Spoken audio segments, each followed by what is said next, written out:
15 মাসের একটা সরকার 17 বছরের দ্বিগুণ দুর্নীতি করে, এটা ভূতেও বিশ্বাস করবে না। প্রকৃতপক্ষে এটা হলো রাজনৈতিক স্ট্যান্ডবাজি। যে সুযোগ পায় সেই চুরি করে, কেউ ভালো না। সরকারের যাচাই বাছাই করতে হবে যে আসলে কি অন্তর্বর্তী সরকারের আমলে কি দুর্নীতি হয়েছে কিনা। তা আমার কাছে মনে হয় ভিত্তিহীন কথাবার্তা।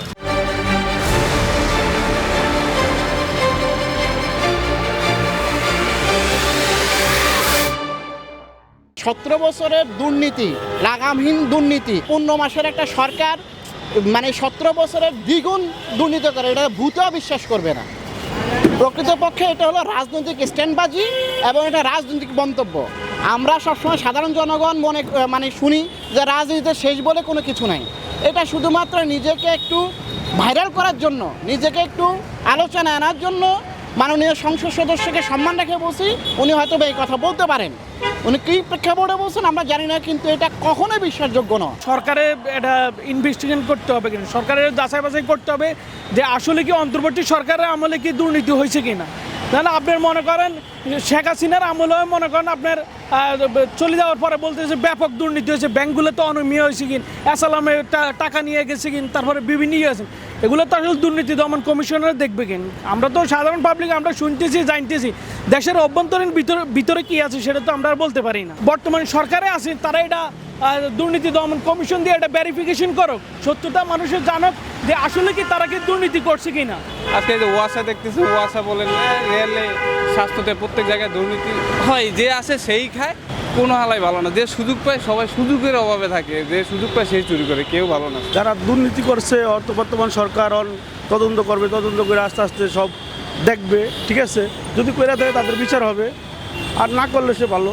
এনসিপি বা অন্তর্বর্তীকালীন সরকার যতটুকু দেখছি ওনাদের কাজে আমি কোনো গাফিলতি পাইনি বা দেখিনি।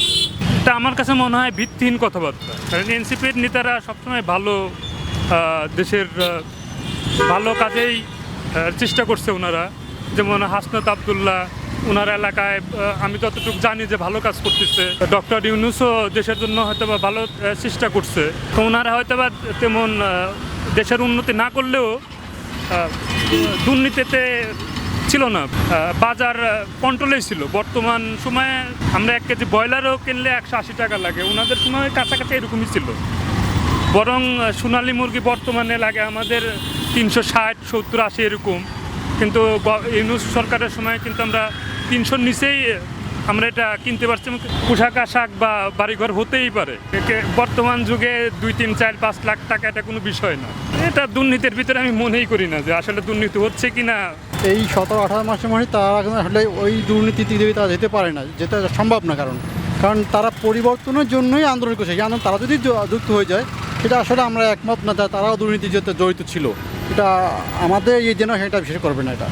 কিন্তু নতুন এখন যারা আসে তারা আবার এটা তাদেরই আসলে তাদের ওই ধারাবাহিকতা, তারা বর্তমান যারা আছে তারাই এটা ফলো করতেছে। তারা দুর্নীতি তারা যারা করতেছে, এখন যে গভর্নমেন্ট আসছে এটাও তাদেরই একই রকমের রূপটা, তারা এপিড তারা দুজনেই। কিন্তু বর্তমান সরকারকে আমরা অনুরোধ করব দুর্নীতি দমন কমিশনকে শক্তিশালী করে এটা সুষ্ঠু তদন্ত করলে আমরা মনে করি প্রকৃত চিত্রটা ভেসে আসবে। এবং আমি জনগণের কাছে আবেদন করতে চাই তারাও এই বিষয়ে সচেতন হওয়ার জন্য। আগেরগুলো তো প্রকাশিত হয়েছে যে দুর্নীতি সবার সামনে আসছে, কিন্তু পরে এগুলো তো সামনে আসে না এরকম একটা। তাহলে আপনি কীভাবে ডিফারেন্স করবেন যে আগে কারাপশন বেশি হয়েছে না পরে কারাপশন বেশি হয়েছে?